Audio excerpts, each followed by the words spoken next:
আল্লাহ তাআলা বলেন, হে নবী আপনি কি দেখেন না ওই ব্যক্তিদেরকে, ইয়াসউমুনা তারা নিজেদেরকে ঈমানদার মনে করে, আন্নাহুম আমানু বিমা উনজিলা ইলাইকা ওয়া মা উনজিলা মিন ক্বাবলিক, আপনার উপরে আপনার পূর্ববর্তী যত নবী রাসূলগণ এসেছেন, আসমানি যত কিতাব তাদেরকে দেওয়া হয়েছে সবগুলোর উপরে ঈমান এনেছে বলে তারা দাবি করে। নবী গো আপনি কি ওই ব্যক্তিদেরকে দেখেন না? অথচ তারা তাগুতের কাছে ফায়সালা করার জন্য যায়, মামলা মোকদ্দমার সমাধান চাওয়ার জন্য যায়, তাগুতের কাছে যায়। কার কাছে? দাবি করে ইমানদার। একদম ইম্পর্টেন্ট একটি বিষয়, এই কথাটা বুঝলেই সার্থক আজকের মাহফিল। নিজেরা মনে করে ইমানদার, অথচ ইমানদার দাবি কইরা তাগুতের কাছে মানব রচিত সংবিধান যারা পরিচালনা করছে, সেই বিধান অনুযায়ী যারা ফয়সালা করছে মানুষের মামলা মোকদ্দমা বিভেদ, তাদের কাছে যায় বিচারের সমাধানের জন্য, অথচ নিজের কয় ইমানদার। আমরা বিচারের জন্য থানায় যাই, বর্তমান বাংলাদেশের সংবিধান অনুযায়ী বিচার করে, আর নিজেরা মনে করি কি মুসলমান, কিন্তু বিচার কইরা দিল মানব রচিত সংবিধান দ্বারা। ওকালাত, দুই উকিল এক মুওয়াক্কিল নিয়ে উপস্থিত হয়েছে মামলার কাঠগড়ায়। বিচারক প্রশ্ন করতেছে, এই ছেলে তুমি কি অপরাধ করছো? আপনাদেরকে সহজ করার জন্য অপরাধটা বলি, বর্তমান বাংলাদেশের বিচারক কিভাবে খুনি মুক্ত হয় একটু আপনাদেরকে বুঝাই। এক ছেলে এক মেয়ের জোর করে নিয়ে গেছে, এখন নারী নির্যাতনের কেস করছে, আসামি বাদী বিবাদী কাঠগড়ায় হাজির। উকিল সাহেব জিজ্ঞেস করে, এই ছেলে তুমি কি অপরাধ করেছো বলো? সে কোনো কথাই কয় না, একদম চুপ, মুখে পিন মেরে বলেছে, কোনো কথাই কয় না। কত প্রশ্ন, কোনো কথাই নাই। হ্যাঁ যে উকিল আসতে না, হ্যাঁ কয় মহামান্য বিচারক, মহামান্য আদালত, আমার মুওয়াক্কিল কথা বলতে পারে না, তার কান বয়রা হয়ে গেছে, সে কিছু শোনে না, সে আপনার কথা বোঝে না, শোনে না, কিছু উত্তর দেয় না। কেন বয়রা হইলো? বলে এই মাইয়াডারে লইয়া যখন সে বাইরে ছিল তখন মাইয়াটা এত জোরে জোরে চিৎকার করছিল, এই চিৎকার আওয়াজে আমার মুওয়াক্কিলের কান বয়রা হয়ে গেছে গা। কথা বুঝছেন বাংলাদেশের বিচারের অবস্থা কি? পাশে উঠিয়া মাইয়ার বাপ ছিল, তো মহামান্য আদালত, না না আমার মেয়ে তখন কোনো চিৎকার করে নাই, মিথ্যা কথা বলতেছে, আমার মেয়ে ওনার কান বয়রা করে নাই। এখানে একটা মজার কাহিনী আছে। প্রথম কথা হচ্ছে চিৎকার কইরা এত চিৎকার করছে যার ফলে কানে বয়রা হয়ে গেছে, সে কিছু হনে না। তার মানে চিৎকার করলে বোঝা যায় মেয়েটা ছেলের সাথে আসতে রাজি ছিল না, জোর করে তাকে আনা হয়েছে। আর বাবা কি বলছে? কতক্ষণ করে নাই, মিথ্যা কথা বলতেছে, আমার মেয়ে ওনার কান বয়রা করে নাই। এখন এখানে একটি মূল বিষয় হলো, যদি চিৎকার না করে তাইলে এই মেয়েটা ছেলের সাথে আসতে রাজি ছিল। চিৎকার করলে জোর করে আনা হয়েছে, চিৎকার না করলে নীরবে আসলে অবশ্যই সে রাজি ছিল, কারণ রাজি না থাকলে সে নীরবে আসতে পারে না, রাজি থাকলেই তো নীরবে আসতে পারে। কথা কোন ঠিক কিনা? আর মহামান্য বিচারক মণ্ডলী এবার রায় দিয়েছে, ওই তোমার মাইয়া যদি চিৎকার না করে নীরবে আসে, তাইলে ছেলের নামে নারী নির্যাতনের মামলা কেন করলা? তাই তো ছেলের সাথে ইচ্ছায় সে এসেছে, অতএব মামলা খালাস। খুনি এইভাবেই মুক্তি পেয়ে যায়। আর যারা খুন করে না, মামলার এই যে ওলামায়ে কেরাম বলতেছে 10 বছর আগে, 8 বছর আগে, 5 বছর আগে এমন এমন জায়গার মামলা দেওয়া হয়েছে আমাদের নামে, হ্যাঁ জানিও না চিনিও না, সেই মামলা দিয়া আয়নাঘরে আটকায় থয়ে দিছে 10 বছর, 12 বছর, 15 বছর। আহা, এই হচ্ছে বাংলাদেশের বিচার ব্যবস্থার, সেগুলোর সাপোর্টার হচ্ছে আমরা। যাক, কথাটা বুঝাইছে, বাংলাদেশের সংবিধান বুঝাইছে তো। এভাবেই ওই যে আমরা বলি না, এত বড় অপরাধী মামুনুল হককে যখন গ্রেফতার করছিল, এর আগ মুহূর্তে একটা নায়িকারে গ্রেফতার করেছিল, নাম মনে আছে? মনে আছে? পরিমণি। কি পরিমণি? মদ, ইয়াবা, অনেক কিছু তার বাসায় পাইছে, আরো কত অপকর্ম পাইছে। কিছুদিন পরে উনি ফুলের মালা লইয়া জেলখানাতন বাইরায়, কত সমর্থন, তাকে কি সম্বর্ধনা। আর মামুনুল হক সাহেব হালাল স্ত্রী নিয়ে গেছে হোটেলে, সেটা তো স্পষ্ট। ওলামায়ে কেরামের একটা স্বাভাবিক, এটা দোষ বলা যাবে না যে তাদের দুই বিবাহ স্বাভাবিক হতেই পারে। এজন্য যে মাইক টাঙ্গাই একবারে সমস্ত খবরাখবর পেপার পত্রিকা আর ইউটিউবার গাইন না আমি এখন অমুক সাহেবকে 2 নাম্বার বিয়ে করতেছি এটা বলা শর্ত? ইসলামের বিয়ে সহজ, 2 জন সাক্ষী আছে, আমি কবুল করলাম, বিয়ে হয়ে গেল কথা। এইভাবে বিয়ে কইরা দ্বিতীয় স্ত্রী সে সংসার করছিল, হয়তো বা প্রথম স্ত্রীকে জানায় নাই, বা জানাইলে ঝগড়া লাগতেই পারে। বর্তমান মহিলা তো আছে, বুঝেন না, কেউ চায় না যে আমার স্বামী আর একটা মেয়েকে বিবাহ করুক, তো হিসাবে সে করছে, এটা স্বাভাবিক হতেই পারে, এটা কোনো দোষ না। কারণ সেই জন্য আমার যে রেজিস্ট্রেশন করতেই হবে, দলিল থাকতে হবে, এটা কিন্তু আল্লাহর কাছে তো রেজিস্ট্রেশন লাগে না, আল্লাহর কাছে সাক্ষী যথেষ্ট। তো ওইভাবে তারা করে সংসার করছিলেন, সেই হালাল স্ত্রী কিনে হোটেলে গিয়েছিলেন, কিন্তু সেই মামলায় তাকে কত বছর, 3 বছর লোলা কইরা ছাড়ছে। আর পরিমণিরে কয়েক মাস যেতে না যেতে ফুলের সম্বর্ধনা দিয়া ছেড়ে দিছে। কেন? ওই যে বাংলাদেশের সংবিধান, চোরে চুরি করে মুক্তি পায়, আর একজন চুরি না কইরা ধরা খায়। আর এগুলো সাপোর্টার হয়েছে আমরাও দোষী। বললেন না, বুঝেন না যে আমরা নিরপরাধ, আমরা কি করব? না না, আমরা অপরাধী, আমরা সাপোর্টার তাদের, তাই আমরা অপরাধী। হাদিস দলিল দেব, দলিল আমি বলবো, সামনে দাঁড়ান। শেষ মুহূর্তে আগে এইটা ঘটনাটা বলেই আমি শেষ করব, হাদিসটা দলিল দিয়েই। আল্লাহ রাব্বুল আলামিন নবীজিকে বললেন, নবীজি আপনি কি দেখেন না যারা দাবি করে ইমানদার কিন্তু ওই যে মানব রচিত সংবিধান দ্বারা যারা বিচার করে, কোরআনের ফায়সালা, কোরআনের বিধান ছাড়া যারা বিচার করে তাদের কাছে সমাধানের জন্য যায়, তারা নিজেরা মনে করে ইমানদার, অথচ আমি তাগুতকে অস্বীকার করার কথা বলেছি। যারা মানব রচিত সংবিধান দ্বারা দেশ পরিচালনা করে, মানুষের ফায়সালা করে, সেটা আমি কুফুরের অন্তর্ভুক্ত করেছি, সেটা কুফুর, সেটা করা যাবে না, সেটাকে অস্বীকার করতে হবে। আল্লাহর সংবিধান পৃথিবীতে প্রতিষ্ঠিত হোক, সেজন্যই আপনাকে জান প্রাণ দিয়ে চেষ্টা করতে হবে। আজ না হয় কাল, আজ না হয় কাল, 100 বছর না হয় 200 বছর পর হলেও আপনার চেষ্টার বিনিময়ে ফল একদিন হবে। একদিন কোরআনের সংবিধান এই আল্লাহর জমিনে প্রতিষ্ঠিত হবে। কথা কোন ঠিক কিনা? কবেন হুজুর এগুলো করে কি লাভ? হইবে না তো, হইবে না। আরে হোক না হোক, আল্লাহ দেখবো চেষ্টা, চেষ্টা কি দেখবেন? ইব্রাহিম আলাইহিস সালামরে যখন আগুনে পোড়া দিছিল, শোনা কথা ব্যাঙ্গে নাকি পেশাব করছিল। ব্যাঙ্গের পেশাবে কি আগুন নিববে?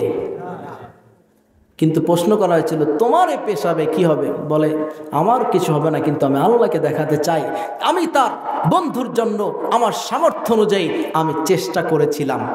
অতএব ইসলাম প্রতিষ্ঠা করবার জন্যে আপনার যতটুকু সামর্থ্য আছে, এই মানবরচিত সংবিধানকে ঘৃণা করতে হবে, তাদের রাজনীতিকে ঘৃণা করতে হবে, এবং ইসলামের সংবিধানকে আপনার অন্তরে জায়গা করে দিতে হবে। আপনি মরে যান, আপনার জীবদ্দশায় সংবিধান প্রতিষ্ঠা হলো না, কোনো সমস্যা নাই, আল্লাহ দেখবে আপনি চেষ্টা করছেন কিনা। একদিন না একদিন ইমাম মাহাদি তো আইবে, সন্দেহ আছে? ঈসা আলাইহিস সালাম আসবে, সন্দেহ আছে? একদিন তো এই দেশে এই কালেমার পতাকা উড্ডীন হবে, আমরা তখন আজর পাব। এজন্য এই রেজাল্ট এখনই যে পেতে হবে সেটা জরুরি না। আল্লাহ তাআলা তাই বললেন, ওরা ধারণা করে ইমানদার। এবার ঘটনাটা বোঝার জন্য আয়াতের শানে নুজুল সংক্ষেপে বলছি।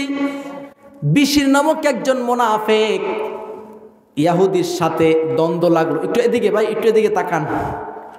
নাম বিশির, দ্বন্দ্ব লাগছে এক ইহুদির সাথে। দ্বন্দ্ব লাগিয়া এখন মোনাফেক, নামে মুসলমান, কাজে মোনাফেক, বিতর্কত মোনাফেক। এখন হে কয় আমরা সমাধানের জন্য 2 জন ব্যক্তি 2 জনের কাছে যাইবে। একটা হচ্ছে কোরআনের সংবিধান, রাসূল, আর একজন হচ্ছে কাব বিন আশরাফ, ইহুদিদের আর একজন বিচারক। এখন ইসলামের বিধানে যে শান্তি আছে, ইসলামের বিধানে ন্যায় আছে, ইনসাফ আছে, নিজের অধিকার পাওয়া যায়, সেই ধারণাটা ইহুদি করেছিল। ইহুদি বলেছে মুহাম্মাদের কাছে যাব, চলো। ওই মোনাফেকের বাচ্চা মোনাফেক কয় না, আমগো জবানে কিছু আছে না এরকম মোনাফেক, ওই যে আগে মাথা ব্যথা শুরু হয়ে গেছে গা, যদি জামাত ক্ষমতায় আসে, মোল্লারা ক্ষমতায় আসে, তাইলে তো অবস্থা 12টা। অতএব যাবে না, প্রয়োজনে আওয়ামী লীগ বিএনপি এক হইয়া আবার আমরা মাঠ লইয়া আবার আমরা ক্ষমতায় দরকারে বিএনপি দিলাম, সমস্যা নাই, মোল্লারা যাতে করে না আসে। একদিন লোক আছে না নাই? এই চক্রান্ত কিন্তু শুরু হয়ে গেছে। যা কয়ে যায় বল না, মোল্লা গতি মন আছে। কারণ তাইলে তো কোরআনের আইন প্রতিষ্ঠা করবে, হাত কাটবে, কল্লা কাটবে, মারবে, সেইটা দেওয়া যাব না।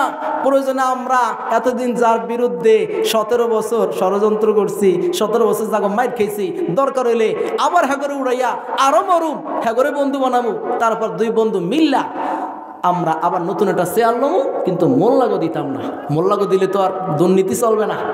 আগে খাইতো কারা? ইউটিউবাররা, সাংবাদিকরা প্রশ্ন করে ঢাকা শহরে বিভিন্ন জায়গায় চাঁদাবাজি আছে না নাই? কয় তোমরা এখনো চাঁদা নাই? কয় হ ভাই চাঁদা নাই।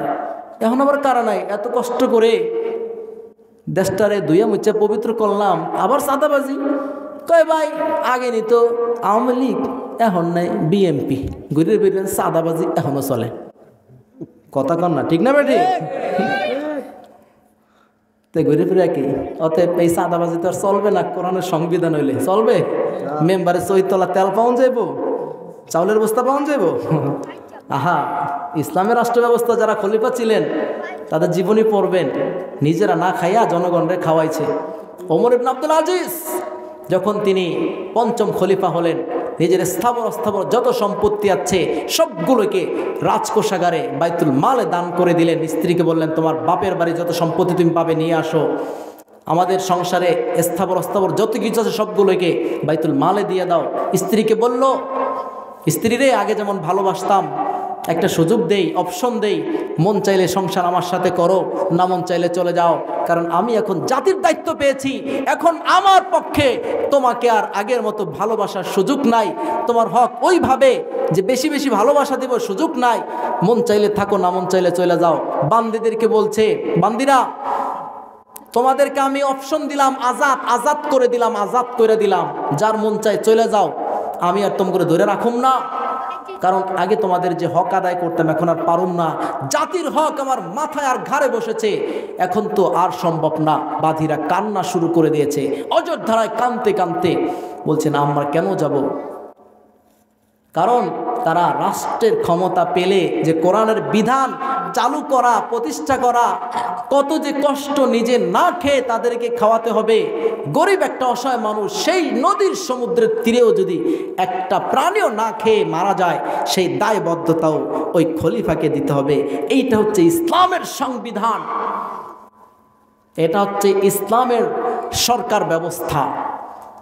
এটা হইলে আমরা সবাই শান্তি পাবো, আমরা সবাই দুর্নীতি থেকে মুক্ত হতে পারবো, জুলুম অত্যাচার কিছু চলবে না। দোকান খইলা থুইয়া আপনি যেখানে মন চায় সেখানে চলে যেতে পারবেন, কেউ আপনার কোনো কিছুই ধরবে না। সেরকম একটা রাষ্ট্র হোক আমরা চাই, সবাই চাই। আর মাত্র 10 মিনিট সময় নেব, থাকবেন? 11টা বেজে গেছে, কষ্ট হইতেছে আপনাদের? তো ওই যে ইমানদার বিশির ইহুদি বলছে নবীজির কাছে গেলে আমার হক আমি পাবো, আর মোনাফেকের বাচ্চা মোনাফেক সেটা কয় না না নবীজির কাছে যাবো না, যাবো কাব ইবনে আশরাফ একটা আছে ইহুদিদের লিডার, ওর কাছে গেলে আমি চাপাবাজি কইরা আমি কোনো কায়দা হকটা লইতে পারব। ইহুদি পর্যন্ত ন্যায় বিচার আশা করছে যে মুহাম্মদ ন্যায় বিচার করবে, আর এই বাচ্চা মোনাফেক, যে মোনাফেকের বাচ্চা আমাদের সমাজেও আছে, মনে করে তাইলে তো আমারটা পাবো না, চাপাবাজি করে তো নিতে পারম না, মোহাম্মদের কাছে গেলে তো তাইলে তো ওই পাইব না, হার কাছে যাব না। যাক, অবশেষে ঝগড়া ফাসাদ কইরা দুইজনে বাধ্য হয়েছে, নবীজির কাছে গেছে। সংক্ষেপে বলছি, নবীজি ফায়সালা করে দিছে, ইয়াহুদি তার অধিকার পাইছে, মুসলমান মোনাফেক এ পায় নাই। পছন্দ হইল না বিচার, নবী বাক করে দিছে, হে পাইছে আমি পাইলাম না, পছন্দ না, মনে মনে গুট গুট কি করবে এখন হেরা খালি গুতায়, এই বিচার আমি মানুম না, না ওইটা আমি পাবো, ওইটা তোরা দেওয়া যাবো না, ওই জায়গা আমার, ওই জমিন আমার, ওই সম্পদ আমার, নবীজির বিচার আমি মানি না। আসেন একদম, আসে না নাই? তো এখন কি করবে? কয় না ওমরের কাছে যাবো। কার কাছে? কথা কন, ওমরের কাছে। মনে করছে ওমর রে ফসলাইয়া ওই কোনো কায়দা লইব। অবশেষে ওই লোকটা অপরক হয়ে ঠিক আছে চলো। ওমরের দরবারে গেছেন, দরজা খটখটাইছেন, দুইজন উপস্থিত হয়েছেন, হালত সব বয়ান করছেন।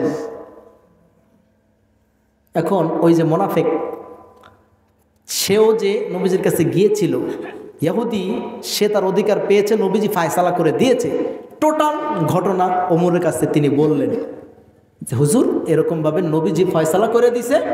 এখন এই লোকটা মানতেছে না, হ্যাঁ কয় না বিচার মানি না, এই জন্য হে দৈরা বৈশা আমার জোর কইরা আপনার কাছে নিয়ে আইছে।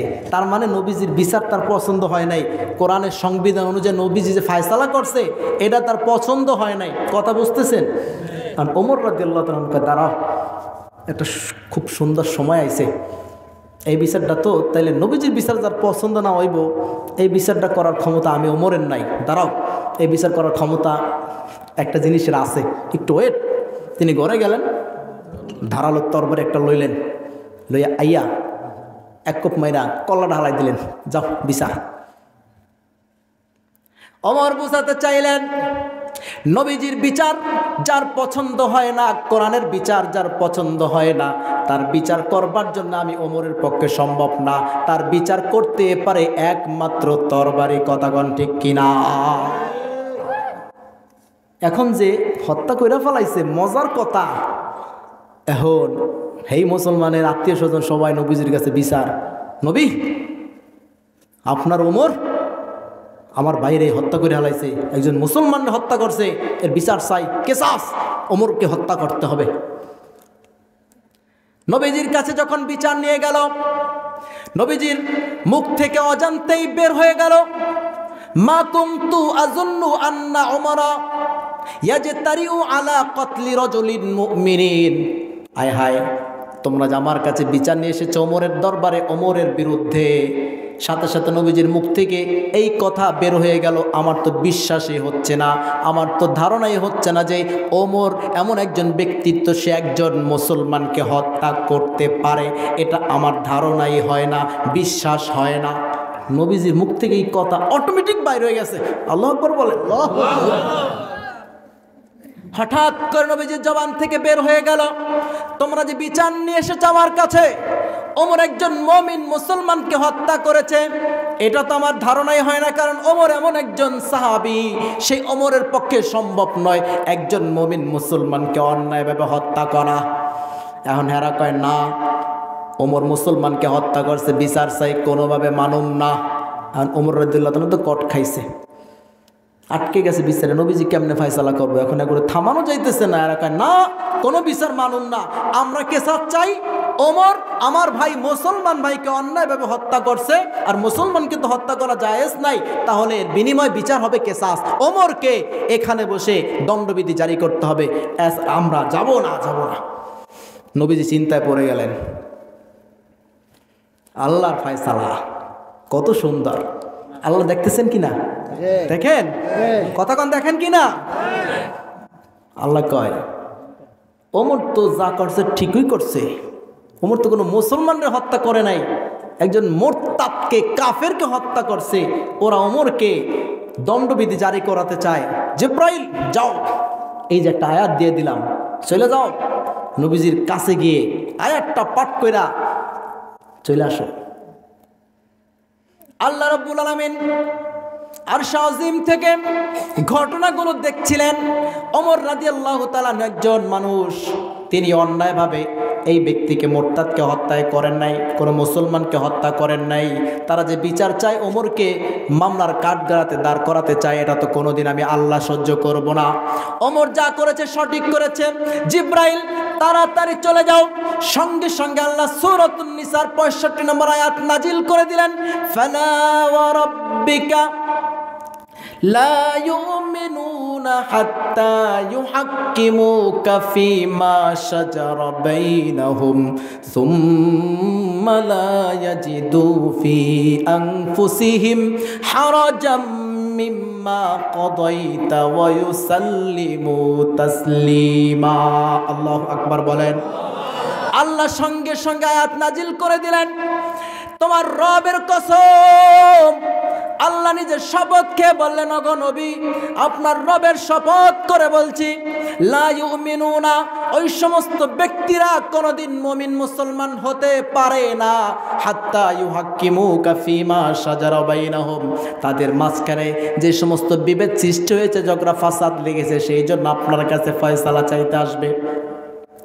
অতঃপর আপনি যে ফয়সালা করে দিবেন সেটা তার পছন্দ হবে না, যতক্ষণ না পর্যন্ত তার মনের মধ্যে কোনো ধরনের কোনো সংকীর্ণতা পাবে না, স্বতঃস্ফূর্তভাবে আপনার ফয়সালা মেনে নেবে না, ততক্ষণ পর্যন্ত এই মানুষগুলো মুমিন মুসলমান হতে পারে না। সুতরাং মজার কথা হলো, এই ব্যক্তির ব্যাপারে আপনি নবী তো ফয়সালা করে দিয়েছিলেন, কিন্তু সে মানে না, এই কথাগণ ঠিক কিনা? না মেনে কার কাছে গেছে? ওমরের কাছে গেছে। আল্লাহ ডিক্লেয়ার দিয়ে দিলেন, যখন নাকি আপনার ফয়সালা মানলো না, এই ব্যক্তি মুসলমান থেকে খারেজ হইয়া নাস্তিক আর মুরতাদ হয়ে গেছে। আর ওমর যখন তাকে কতল করে দিলেন, ওমর কোন মুসলমানকে হত্যা করেন নাই, ওমর একজন নাস্তিক আর মুরতাদকে হত্যা করলেন। সুবহানাল্লাহ। আর শাওজিম থেকে ফয়সালা করে দিলেন। কথা সামনে না বাড়াইয়া সংক্ষেপ করি। ওমর রাদিয়াল্লাহু তাআলা হত্যা করছেন মুরতাদকে। উনি মুরতাদ কেন হইলেন? কন্ত প্লাস পয়েন্ট। মুরতাদ কেন হইলেন? নবীজির ফয়সালা মানে নাই। এবার আসেন পয়েন্টে, টু দা পয়েন্ট। এই যে কোরআন বিধান আল্লাহ দিয়েছেন, নবীজির ফয়সালা কিন্তু এইটাই সব। কোনটা? আমরা তো একটাও মানতেছি না, তাহলে আমরা মুরতাদ কয়বার হই কোন? এবার আসেন পয়েন্টে, কয়বার হই বলেন? আমরা যে বিধান মানি না, আর যারা নবীজির এই বিধান কোরআন বাদ দিয়া যারা নিজের মন গড়া বিধান বানাইয়া দেশ পরিচালনা করে, আমগো দেশ চালাইতে চায়, তারা নাস্তিক মুরতাদ কতবার হয়? সূরাতুল মায়েদা আল্লাহ স্পষ্ট করে দিলেন। কোনো সন্দেহ নাই, যারা আল্লাহর বিধান অনুযায়ী ফয়সালা করবে না, যারা আল্লাহর বিধান অনুযায়ী ফয়সালা করবে না, স্পষ্ট আয়াত 44 নম্বর আয়াত, 45 নম্বর আয়াত, 47 নম্বর আয়াত, 6 নম্বর পারা 14, 15, 20টা। প্রথম আল্লাহ বললেন, যারা আল্লাহর বিধান অনুযায়ী ফয়সালা করবে না, ওমাল্লাম ইয়াহকুম বিমা আনজালাল্লাহ ফাউলাইকা হুমুল কাফিরুন, তারা কাফের। 2 নম্বর বললেন, ওমাল্লাম ইয়াহকুম বিমা আনজালাল্লাহ ফাউলাইকা হুমুজ জালিমুন, তারা জালেম। 3 নম্বর বললেন, ওমাল্লাম ইয়াহকুম বিমা আনজালাল্লাহ, আল্লাহর দানকৃত, আল্লাহর বিধানকৃত যে বিধানের মাধ্যমে যারা বিচার ফয়সালা করবে না, তারা হচ্ছে ফাসিক, তারা কাফের, তারা জালেম, তারা ফাসিক। মুসলমান একটাও নাই, আর আমরা তাদের সাপোর্টার। আমগো অবস্থা কি? আল্লাহদের মাপ চাওয়া ছাড়া কোনো গতি নাই। কথা কোন ঠিক কিনা? তওবা তিল্লা পয়রা সামনে আর এই সমস্ত জিনিসকে সাপোর্ট করা যাবে না। একমাত্র সাপোর্ট করতে হবে কোরআনের বিধানকে। যারা কোরআনের বিধান নিয়ে সামনে যেতে চায় তাদেরকে সাপোর্ট করতে হবে। রাজি আছেন ইনশাআল্লাহ? যদি না করেন অবস্থা কি হবে? এবার হাদিস শোনেন, তিরমিজি শরীফের 2265 নম্বর হাদিস, 2266 নম্বর হাদিস, 2টা হাদিস একদম সংক্ষেপে কইয়া আপনি করে বিদায় দিব, আর কষ্ট দিব না। অনেকে রাগ হয়ে যাইতেছে, হুজুর কইছে 11টা 10 বেজে গেছে, আবার খালি বাড়ায়। কষ্ট হইতেছে? মজা লাগতেছে? রাগ করতেছেন? চাচা মনে রাগ করতেছে। রাগ হয়েছেন আমার উপরে? রাগ হয়েন না। قال رسول الله صلى الله عليه وسلم, তিরমিজি শরীফের 2265 নম্বর হাদিসে রাসূল করিম সাল্লাল্লাহু আলাইহি ওয়াসাল্লাম বলেছেন, উম্মে সালামা রাদিয়াল্লাহু তাআলা আনহা বর্ণনা করেছেন, ইন্নাহু সায়াকুনু আলাইকুম আইম্মাতুন তারিফুনা ওয়া তুনকিরুনা ফামান নাকরাহা ফাকাদ বারিয়া ওয়া মান আনকারা ফাকাদ সালিমা। নবীজি বললেন, অচিরেই তোমাদের মাঝে এমন কিছু শাসকের জন্ম হবে, শাসক প্রতিষ্ঠা হবে, দেশ পরিচালনা করবে, বড় বড় চেয়ার গ্রহণ করবে। তাদের কিছু কাজ তোমাদের পছন্দ হবে, কিছু কাজ তোমাদের পছন্দ হবে না। বলুন, আমাদের বর্তমান যারা শাসক, বড় বড় চেয়ারে বসা, তাদের কিছু কাজ ভালো, কিছু কাজ খারাপ আছে না নাই? সব কাজেই খারাপ, 2-1টা ভালো আছে। খারাপ কাজে বেশি। আগে যেগুলো ছিল সেগুলো তো বেশিই ছিল, এখন নতুন যেগুলো হয়েছে সেটার ব্যাপারে আমি বিবেচনা করতে চাই না। যাই হোক, উপদেশটা বানাইছে কারে? মোস্তফা সরোয়ার ফারুকীরে, আবার দোলাই করে সবাই নামাই দিছে। তাহলে আবার কি হলো? দেশ তো আবার এই দুর্নীতি চলতে আছে। ওদের এজেন্ট যারা সারা বছর সমকামিতার এজেন্ট, হাসিনাকে আবার দেশে আনার চেষ্টা পায় তারা চলছে, তাদেরকে উপদেশটা বানানো হচ্ছে। ভিতরে কি চলছে? আমাকে আপনাকে ধ্বংস না করে এ দেশ ছাড়বে না। অতএব ইসলামের পথে আসুন, আহ্বান করি। এই সমস্ত রাজনীতি ফিজনীতি এগুলোতে আপনার আমার শান্তি হবে না। কারো পিছনে দৌড়াবেন না, পারলে কোরআনের পিছনে দৌড়ান। কোনো রাজনীতির কোনো দলের পিছনে দৌড়ানোর প্রয়োজন নাই। কার পিছনে দৌড়াবেন? সবাই তো গণতান্ত্রিক দেশ অনুযায়ী তো দেশ চালাইবে। তাইলে বিধান তো একটাই, যেমনি কও কোরআনের বিধান আমরা চলুম না, আমরা সবাই গোল টেবিলে বইয়া যেটা ফয়সালা করো, এই ফয়সালা যদি মান্য নাও তাইলে আমগুলোকে রাজনীতি করতে আসো, না মানলে যাও। অতএব যারা যাইব তারা তো একই অবস্থা। তাদেরকে সাপোর্ট করবে না কি অবস্থাতে? কোরআনকে আপনার অবশ্যই প্রাধান্য দিতে হবে। কোরআনের বিধানকে দেশে প্রতিষ্ঠা করবার জন্যে রক্ত লাগলে তাজা রক্ত ঢেলে দিতে হবে। তারপরও কোরআনের সংবিধানকে আল্লাহর জমিনে প্রতিষ্ঠিত করতে হবে। কারা কারা তৈয়ার? নারে তাকবীর, নারে তাকবীর, নারে তাকবীর। ইসলামের শত্রুরা নারে তাকবীর। আল কোরআনের আলো, কোরআন সুন্নাহর আলো, নারে তাকবীর। শুধু এখানে মাঠ গরম করলাম, বাড়ি যেয়ে খাতা মুড়ে দিয়ে ঘুমাইলাম, হইব না রে ভাই। অন্তরে এখন থেকে গাইতা লইতে হইব, হুজুর যা কইছে এটা মরতে রাজি, তারপরেও এই চিন্তাধারা থেকে নিজেকে পরিবর্তন করতে রাজি না। আল্লাহর রাসূল তাই বললেন, তোমাদের নেতারা ভালো কাজ কিছু করবে, খারাপ কাজও করবে, সুতরাং তোমাদের অবস্থানটা কি হবে? ফামান আনকারা ফাকাদ বারিআ, যারা তাদের প্রতিবাদ জানাবে, খারাপ কাজের অন্যায় অবিচারের প্রতিবাদ করবে, যারা প্রতিবাদ করবে, যেমন বৈষম্য বিরোধী ছাত্র আন্দোলন প্রতিবাদ করেছে, আলেম সমাজ শত শত বছর যাবৎ প্রত্যেক অন্যায়ের বিরুদ্ধে প্রতিবাদ করে, কথাগণ ঠিক কিনা? যখন এই কোরআনের বিরুদ্ধে কোনো সংবিধান রচিত হয়, বিভিন্ন সময় দেখা যায় বইয়ের মধ্যে খালি মূর্তি ঢোকে, আছে না নাই? কথাগণ, এত মূর্তি কেমনে ঢোকে? মূর্তির রাস্তায় থাকবো, কয় বইয়ের মধ্যে ঢোকে কেন? ওই যে চেয়ারে বসাইছে, সেই চেয়ারে যারে বসাইছে সেইটা তো মূর্তিওয়ালা, এই জন্য ভুলে বলে খালি ইসলামিক লেবাস, ইসলামিক বইতে মূর্তি ঢোকে। ভুল হয়েছে, আমাকে ক্ষমা করে দাও। কি হয়েছে? এই সংবিধান দেশে যেগুলোর বসাইছে সবগুলো নাস্তিক আর মুরতাদ, এগুলো আজকে দেশ পরিচালনা করছে। আর আপনি তাদেরকে জান প্রাণ দিয়ে, আমার প্রাণ প্রিয় বন্ধু, আমার ভাই, তোমার ভাই, অমুক ভাই, তমুক ভাই, অমুক ভাইয়ের চরিত্র হেবার। আরে মিয়া, এই পিছনে দৌড়েন না, জাহান্নামে নিয়ে ছাড়বো। মোল্লারা খারাপ কথা কয় না, আপনার করে মনে রাখেন, আপনাদের একমাত্র চির অন্তরঙ্গ বন্ধু হলে পৃথিবীতে একমাত্র জনসাধারণের বন্ধু হচ্ছেন ওলামায়ে কেরাম। ওলামায়ে কেরাম ব্যতীত পৃথিবীতে আপনাদের অন্তরঙ্গ বন্ধু একটাও নাই, একটাও নাই, একটাও নাই। কথাগণ ঠিক কিনা? দুনিয়াতে আপনাদেরকে কল্যাণ দিতে চায়, আখিরাতেও কল্যাণ চায়। এগো তো খারাপ মনে করেন মিয়া, মোল্লা করে চেনেন, বুকে টেনে নেন। এই পৃথিবীতে মোল্লাগো চাইতে উত্তম ব্যক্তি পৃথিবীতে আর কেউ নাই। নবীজির হাদিস বলেছে, খায়রুকুম মান তাআল্লামাল কুরআনা ওয়া আল্লামা, যারা কোরআন শিখে শেখায় তাদের চাইতে উত্তম ব্যক্তি পৃথিবীতে আর কেউ হতে পারে না। আল্লাহ বলেছেন, আল্লাহর একটা পরিবার আছে, আল্লাহর পরিবার আছে। ইন্না লিল্লাহি আহলিন।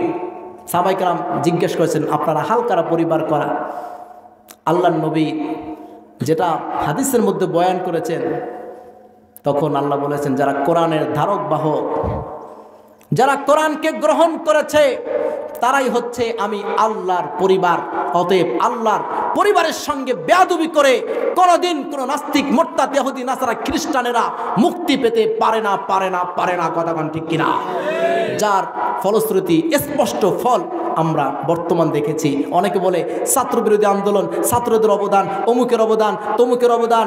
আরে কারো কোনো অবদান নাই, একমাত্র বড় অবদান হচ্ছে ওলামায়ে কেরামদের। ওলামায়ে কেরাম তারা আগ থেকেই আন্দোলন করে আসছিলেন, এখন তো তারা সামনে গিয়ে হয়েছে, কিন্তু এর মূল আল্লাহ তাআলা সেই ওলামায়ে কেরামের কষ্টের বিনিময় আল্লাহ এগুলোর মাধ্যমে আজকে এই দেশের মধ্যে নতুন নক্ষত্র আমাদেরকে দেখিয়ে দিয়েছেন। কথাগণ ঠিক কিনা?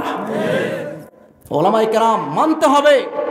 আপনি মানেন আর না মানেন, যেই দলের কথা বলেন, বলতে পারেন, আপনার ক্ষমতা আছে বলেন, কিন্তু তালগাছ আমার মনে রাখবেন, ওলামায়ে কেরামকে খারাপ জানবেন না কখনো। তারা আপনাদের চিরন্তন বন্ধু হলে ওলামায়ে কেরাম। ওলামায়ে কেরাম যদি আপনাদেরকে সৎ কাজের আদেশ না করত, মসজিদের মেম্বার থেকে যদি হক কথা না বলতো, জেনা ব্যভিচারের বিরুদ্ধে না বলতো, দুর্নীতির বিরুদ্ধে না বলতো, চাঁদাবাজির বিরুদ্ধে না বলতো, আজকে রাস্তায় রাস্তায় মা বোনেরা কুকুরের মতো ধর্ষিতা হতো। কথাগণ ঠিক কিনা?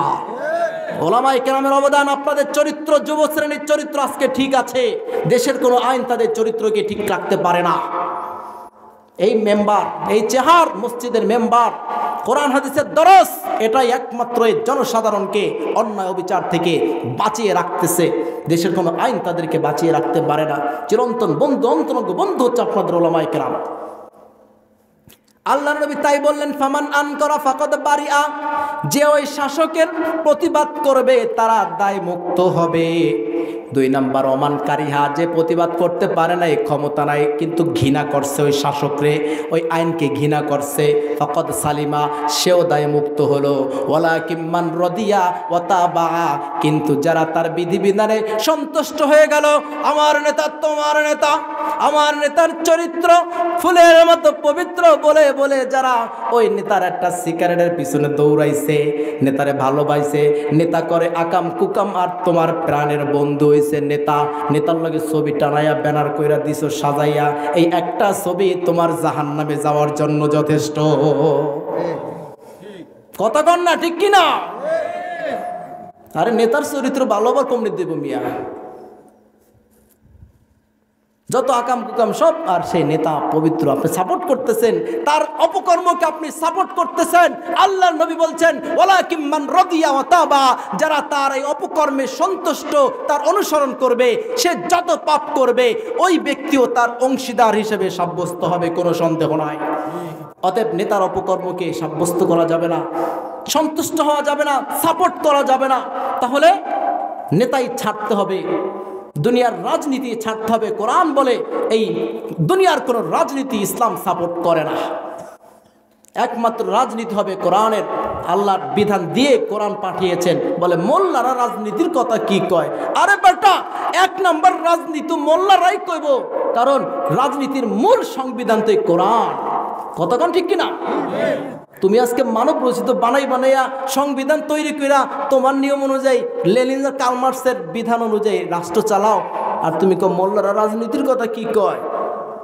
আজকে তো আজ আপনাদেরকে হুজুর শুনাইছে, স্বামী স্ত্রীর মধ্যে ঝগড়া বাজলো, সেখানে রাজনীতি ইসলাম কোরআনে দিছে, বিধান কি হইব? তাহলে দেশ চালাবা কেমনে? দেশের মধ্যে লড়াই লাগলে, চোরাচুরি করলে, মানুষ হত্যা করলে তার বিচার কি হবে? আল্লাহ এখানে দেয় নাই? কথা কন, আপনি সেটা মানছেন না? শেষ হাদিস, 2 মিনিট। আল্লাহর নবী বলেছেন, তিরমিজি শরীফ 2266 নম্বর হাদিসের বর্ণনা। ওলামায়ে কেরামকে সাপোর্ট করতে হইব, তার একটা দলিল দিতেছি। ইযা কানা উমারাউকুম খিয়ারুকুম ওয়া আগনিয়াউকুম সুমাহাআকুম ওয়া উমুরুকুম শুরা বাইনাকুম, যখন 3টা কাজ দেখবা, বলুন কয়টা? আমার শেষ ওয়াজ কয়টা? সবাই কথা বলতে হবে, কয়টা? 3টা কাজ যখন দেখবা, তখন দুনিয়ার জমিনে বাচ্চা থাইকা তোমার লাগা বালা, আর যখন 3টা কাজ উল্টা দেখবা, ময়রা যাওন বালা। দুনিয়ায় কয় না তুই মরতারস না, তুই কচু গাছের লাগে ফাঁসি দিয়ে মরে যা, কয় না? কয় না? কয় তোর মতো মানুষের জীবন দুনিয়ার থেকে লাভ নাই, মরে যা। এই কথাটা হাদিসে আছে।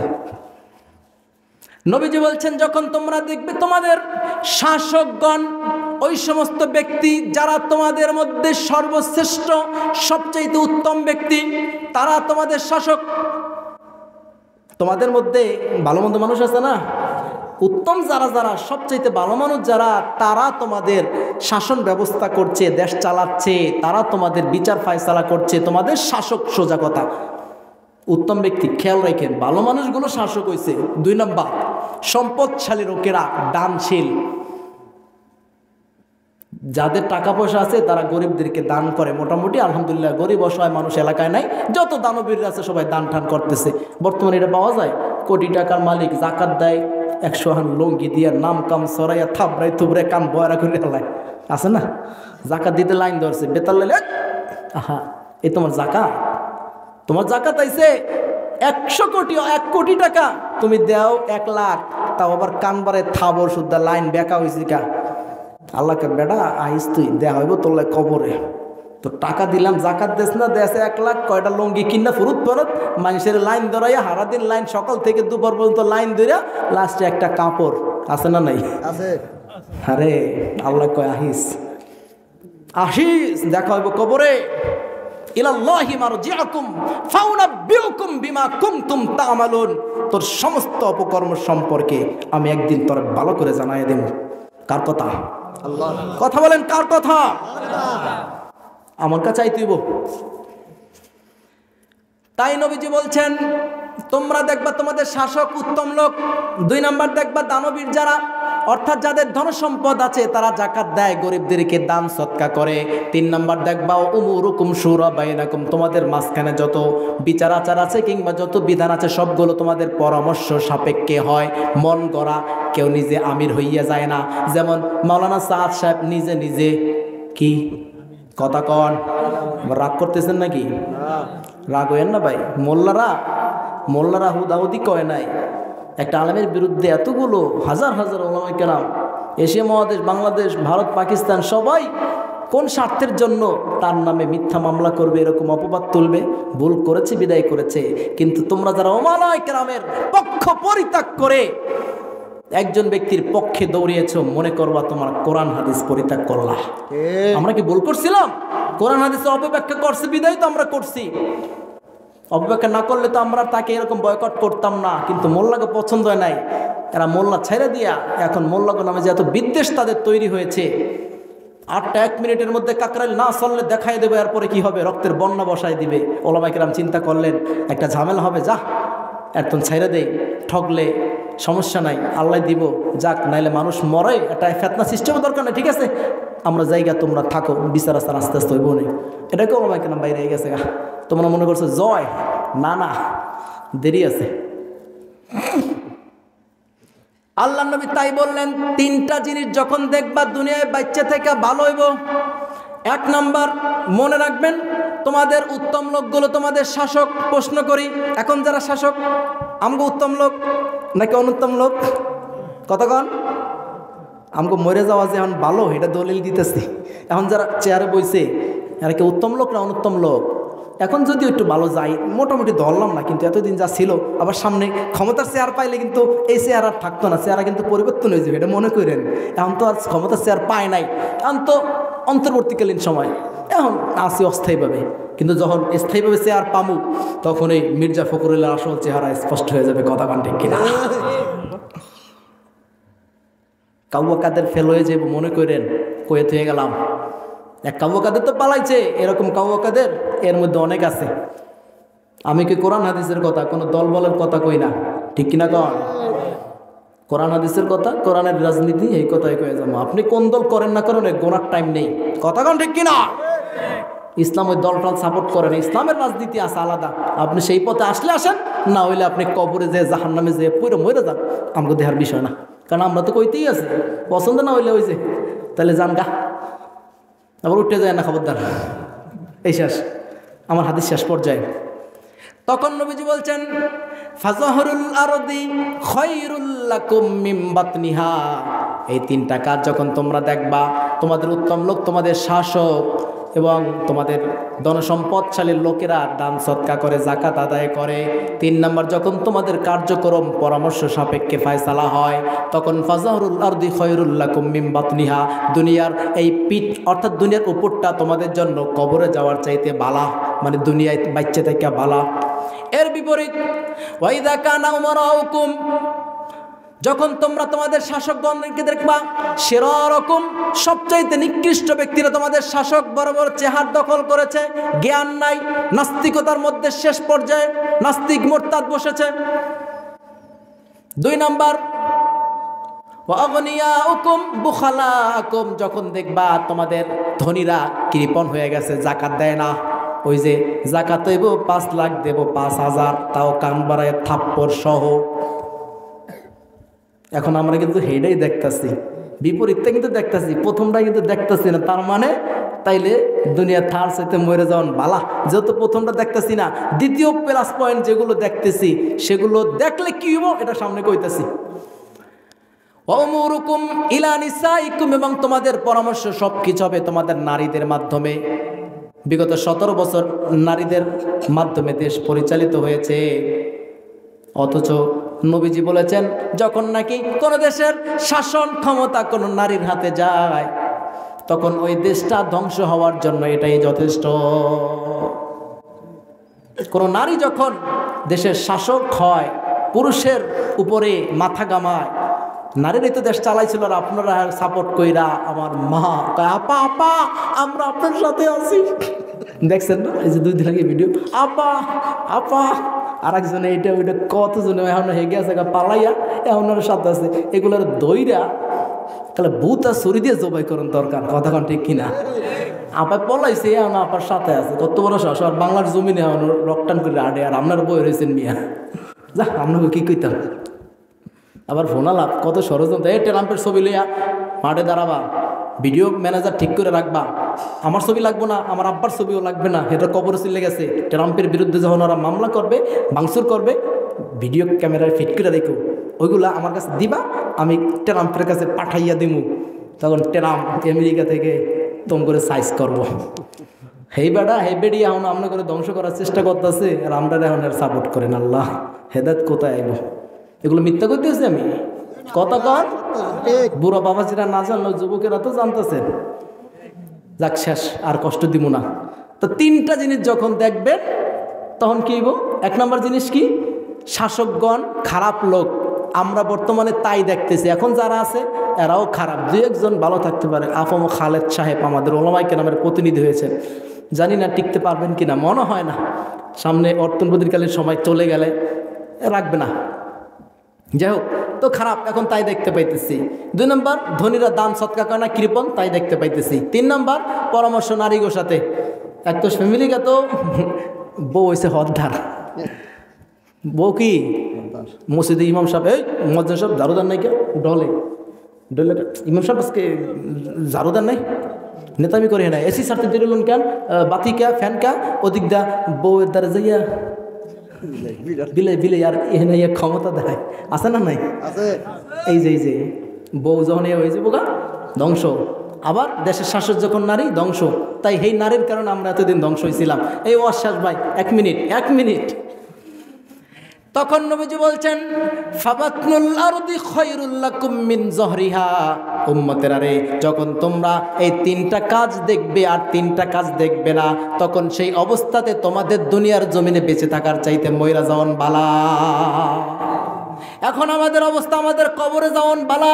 দুনিয়া এমন ফেতনা আমাদেরকে জড়িয়ে ধরেছে, এই ফেতনা অবস্থায় দুনিয়া থাকার চাইতে কবরে যাওয়ান বালা। নবীজির কথা কোনো সন্দেহ নাই। আমার ওয়াশ্বাস, প্রিয় বাবাজিরা, প্রিয় বাবারা, এতক্ষণ যাবত আলোচনা শুনেছি, একটা বিষয় আমাদের অন্তরে গেঁথে নিতে হবে। সংবিধান হবে কার? কথা বলেন, সংবিধান হবে কার? এখন রেজাল্ট দেখতে না পারলেও আমি মরে গেলে, আমার সন্তানের যুগ চলে গেলে, 1 যুগ চলে গেল, একদিন সংবিধান হবে।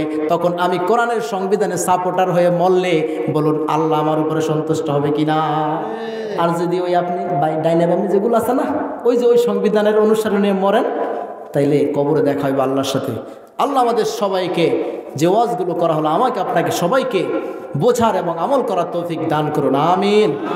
আখির দাওয়ানা আনিল হামদুলিল্লাহি রাব্বিল আলামিন। সবাই দোয়া করেন, সুবহানাল্লাহি ওয়া বিহামদিহি, সুবহানাকাল্লাহুম্মা ওয়া